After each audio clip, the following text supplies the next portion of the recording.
right now. Pittsburgh's best sports show is about to begin. Call us or tweet us. We've got things to talk about on the Ireland Contracting Nightly Sports Call.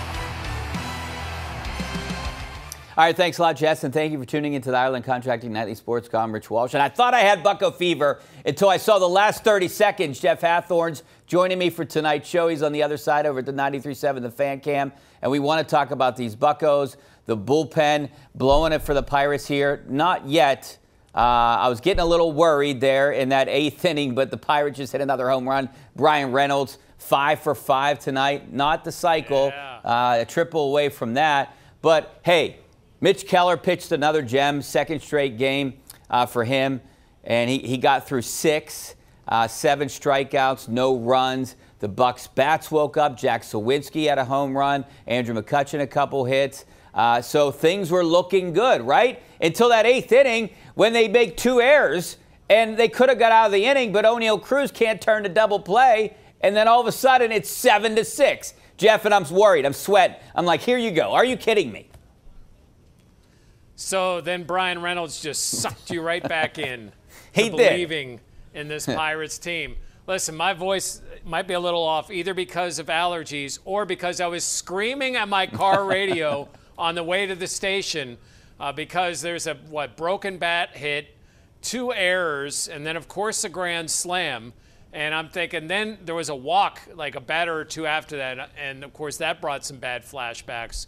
But hopefully the Pirates will be able to hold on. And hey, I give the Pirates radio crew, because I'm sure there'll be people in the organization that will be, hey, back off a little bit, with Matt Capps and Joe Block saying that this is a critical series for this team. It's May, but if they get swept in this series, like, they're in big, big trouble if you have any thoughts of them doing anything within the division. But if they can win the series and split or win a series in Chicago, then maybe you start feeling better about this team overall. Yeah, this is huge. Obviously, this 7-game stretch is huge for the Pirates. I mean, look, I understand it's only a third of the season, but I feel like if you would lose both of these series, you might dig yourself too big of a hole that it's going to basically be over in May. Yeah, I mean, I would tend to agree. I mean, weird things can happen, but I just don't see this team. This team, I think, has the pitching, or has at least shown the pitching. But, man, the consistent hitting has not been something we have seen. Seen it tonight. That's nice. Saw them score 10 on Saturday. That was good. So, I mean, maybe it is starting to turn a little bit. But on the whole for this season, it's just been atrocious. But they wouldn't have needed all these runs if it wasn't for this bullpen, which was supposed to be the strength of this team. Yeah, and it is always someone different, Jeff. I'm not going to blame one guy. It seems it's always someone different. It was Bailey tonight, Bednar, Chapman. I mean, everyone is to blame, it seems like. Yeah, everyone in that bullpen. That was lights out last year, except for Holderman.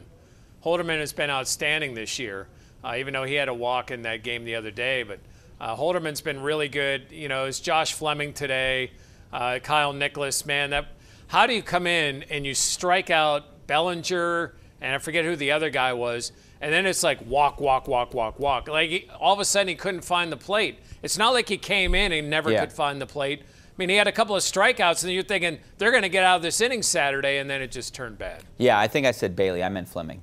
All right, we're going to take a break because we got phone lines are jam-packed right now. We're going to try to watch the end of this game here and talk about it. 412-575-2600 is the number. Back in a couple minutes. All right, welcome back to the Ireland Contracting Nightly Sports Call. This is our GMC tweet of the night, and this is about Henry Davis. Not doing too well down there in AAA. Indy, 6 games played, 19 at-bats, 3 hits. Look at that average, 158, 7 strikeouts. Pretty shocking, just like the tweet says. What is going on? I know he hasn't had too much success on the major league level, but he did have minor league success, Jeff, up until potentially last year. But, I mean, it was awful when he was up here, 160. This is the guy that you're counting on. This is the guy that this lineup needs.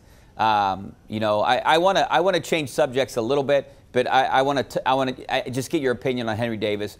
What's wrong with him? How do you fix it? How do you get him back up here? Well, he seemed really pool happy when he was up here. There's good pitchers there too, so it's not like you go down there and automatically you're going to hit, 390. I mean, he's got to be able to figure it out. And Cherington said that he will be a part of the future. I mean, it's not like they're getting much. I know Grandal had a home run today, but it's not like they're getting much from their catchers. I mean, I expect to see him at some point, but not if he's not hitting at AAA either. All right, let's go out to the phone lines. This is our #1 Cochran call of the night. Jerry from Franklin. How you doing, Jerry?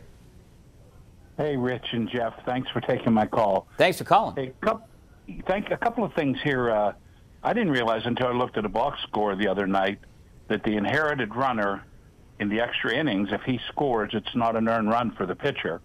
And I guess that makes sense. I just never heard anybody talk about that. Second thing is, what do you guys think about Derek Shelton leaving Fleming out there tonight? And the guy just seemed snake bit, and boy, it just kept getting worse. I felt bad for the guy with the errors and everything, and I just think the manager should have drugged him out of there quicker, put somebody else in. Yeah, I know we like to point the finger at the manager, Jerry. I appreciate the call. It was a good one. But you know what? A little bad luck there, too. But you could kind of feel, that, like he just said, the energy just being sucked away. With the 2 errors, you knew something bad was going to happen, and then Bowers hits that bomb.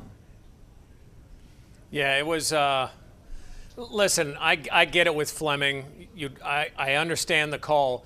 Problem was you're working with the short bullpen. And you basically had Bednar, who's in there now. You had Ortiz, and because you have 6 starters, remember you have 1 less guy in the bullpen, and they had been used a lot over the last couple of days. So it was great that Keller was able to fight through after he got hit in the leg in the 2nd inning and give them 6 innings. But I think that's part of the reason tonight. I'm not saying that there's no excuse or that there aren't excuses for some of the things or that there are mistakes being made by Derek Shelton. But I think in this standpoint, he was trying to get through it with the lead and hoping he could use Fleming. It's just Fleming didn't come through for him. And I understand this. Listen, I hear the criticism of Shelton. I don't think he is perfect by any means. But these guys are pro athletes. Like, shouldn't they come through in situations at times as well? I think sometimes it gets all blamed on the manager like it's a high school game instead of just blaming the guy for not executing. Jeff, I've always said, and I think we talked about this, I think the manager is responsible for, like, maybe at most 10 games an entire year, whether it's wins or losses. It's the players, right? But one thing I do blame Shelton for is why he keeps trotting out Rowdy Tellez. The guy stinks. He was 0 for 4, struck out here in the last inning. I mean, he should take a seat on the bench or just DFA him. I would hope that him going back to Milwaukee and maybe trying to find something because he played there and had some success there is the absolute last straw for him. You can't keep putting him out there when Connor Joe has been your best hitter. And he was on the bench tonight, Jeff. He was on the bench. I don't care if he's facing lefties, righties, underhand, over. I don't care who you're facing. Connor Joe needs to be the everyday first baseman with maybe a day off. I'm with you, Rich. DFA him. Give him the opportunity to go to AAA with Davis and work it out there. If somebody else claims him, good luck. Yeah. But he just is. It's a bottom line business, and his bottom line is way below where it needs to be. Yeah, he's here to hit home runs. He has 1. Al, out in West Mifflin, how you doing, Al? Hey, guys, how you doing? Thanks for taking my call. Hey, real quick, what is this thing with O'Neill Cruz, no matter what he does with Greg Brown? The ball was thrown 7,000 miles an hour across the field. He hit the ball 9 million miles an hour out of the field. But when he screws up a double play that they were never in a grand slam if he screws that up, they showed him on camera 3 times, and Greg Brown acts like it never happened, and you guys are blaming the bullpen. You know, O'Neill. Al, look, you know, I'm blaming the bullpen. I don't know if you heard it, Al. I mean, we blamed Jared Triolo and O'Neill Cruz there, too. I mean, obviously, it was their fault. I mean, they would have got out of this inning if it wasn't for O'Neill Cruz not turning that double play and Jared Triolo just letting it go right through his glove. Look, the one thing people have to understand, these announcers are employees of the Pirates, so they're not going to criticize just like Jeff said earlier in the show. They're not going to criticize it. So if there are fans out there that are upset with the announcers, you can't be. They're employees of the Pirates. They're not like us. Rich, we can criticize them. They can't. Rich, I think it's a fair point by Al in the standpoint of when you're looking at Fleming, if Fleming had a little support behind him and didn't have a broken bad hit maybe he doesn't, Shelton doesn't look as bad for leaving him in there because he should have been out of the inning before it got to that point anyway. And he battled, that hitter battled on the 3-2 pitch to hit his first grand slam. I know Greg Brown gets enamored. We used to hear stuff with other guys, with other young players. I mean, I'm not going to speak for Greg, but he's excitable. I get what you're saying, though. There are times where it's like, okay, enough. Yeah. Like, there are times where, like, every ground ball to Cabrian Hayes is the greatest play ever. Or, man, look how silky smooth he is. Well, it was hit right at him, and he threw it over to first. He's a professional. Like, he should do that. But I get it. They're excitable. They've seen great plays from some of these players. But I'll say this about Cruz. The reason they've scored runs in 2 of the last 3 games is because O'Neal Cruz is starting to hit the ball. Yeah, you got the batting average up to 260 or something right now. Al, you brought up a great point. Yeah, I mean, I know we're blaming the bullpen, and it looks to be the bullpen's fault. But I have it in the highlights, and we talked about it. Those are 2 critical plays, and but it was one bad mistake by Fleming. Let's go out to Bill in Greensburg. How you doing, Bill? Hi, guys. How you doing? Good. Hey, Bill. I have a question. Why is he going with a 6-man rotation? You're talking about a starter pitching every 6 days. That's absolutely ridiculous. What's his name? I can't remember the kid who's pitching tomorrow. Quinn Priester. Priester. Yeah. Go back to a 5-man rotation. This managers just don't get it. Bill, I think part of the reason he's doing it is because you have Jared Jones and Paul Skeens in the rotation, right? I would think that has to play into it a little bit, that you want to get these guys a little more rest, keep their pitches down so you don't wear out their arms, especially guys that are throwing 100+ miles an hour. And that's not on Shelton, it's on Cherington. I mean, that's a Ben Cherington decision. That is not a Derek Shelton decision. So if you want to blame anybody for it, and I think they're trying to find ways that they can extend these guys, to Richie's point. So if you have six-man rotation, you're basically getting an extra day off every turn or every week. Then essentially every month, like you're almost buying a start to get them to the end of the year. So I kind of get where they're going. Somebody's going to get hurt. Something's going to happen where it's going to get back down to 5, but I think that's why they're at 6. All right, well, the Pirates held on, 8-6. They win this one, Jeff. So Bucco fever, it's back. Let's go out to Matt in Butler. How you doing, Matt? Oh, God, Richie. Yes, it's back. It's back. Hey, listen, here's what I'm saying. If you guys just talked about this, but Rowdy Tellez, if you ask the city of Pittsburgh, should he or Connor Joe be in the lineup, we know what the answer would be, right? Yeah, 100%. If you ask the players who are taking the field, what do you think they would say? Same thing. I think that, yeah, exactly. That's why I think Shelton is responsible for more losses than you think, because I think the players sometimes hang their heads with what he does. Matt, great call. I mean, yeah. If you're bringing up a point like that, I always say the players are responsible for the wins and losses. Rowdy Tellez, is he just trying to get him out of his slump here? And I think you made a great point, Jeff, by saying get him back in Milwaukee. Maybe that'll spark something, but it just didn't tonight. And he just doesn't look like he even wants to be out there. I think that's one of my problems. Well, he's trying. He is. He just can't figure it out at the plate right now. And I don't know why they continue to roll him out there. And again, as much as everybody blames Shelton, this is a guy that was signed by Ben Cherington. And Cherington said the other day, we don't want to pull these guys before they start getting hot because we'll miss out on that chance. Well, if you're waiting for Tellez to get hot, that might be a really long wait. And you might just have to say, you know what? I was wrong.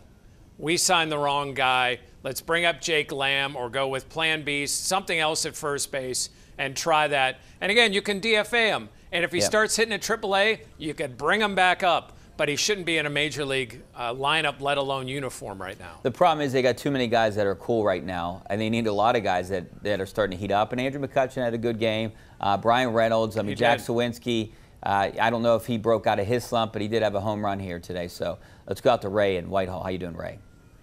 Hey, how you doing? I don't think the Pirates have enough talent to fairly judge Shelton, but I have seen some things this year that have been disturbing. Tonight, you had first and second and nobody out in the top of the ninth, and you had Nick Gonzalez bunt the guys over. Now, with Tellez coming up, why would you do that? And if that's the case, which was successful, why wouldn't you pinch hit Joe or Tellez, even if it's a right-handed hitter? So yeah. Shelton has to be greatly, greatly criticized for that ninth inning. That's a colossal mistake. Yeah, Ray, you bring up a good point. I was trying to keep an eye on it over there. We were on TV. What happened is I know that they were up 8-6, and I mean, why is Rowdy Tellez batting in that situation? Bring in Connor Joe. The guy's batting almost 300. He's your best hitter. Yeah, unless there's some unknown injury or something that we don't know about. I think that's a very fair point, and that's something where you can absolutely rip Shelton on. Like I don't know, at any situation where you would want Rowdy Tellez to hit with runners in scoring position. I mean, I don't right care now. If maybe last year if Gonzalez or the year before. If Gonzalez hits into a triple play and you lose the game, I would rather him swing away than try to set up runners for Rowdy Tellez. Yeah. All right, we got to take a break, Jeff. Back in a couple minutes.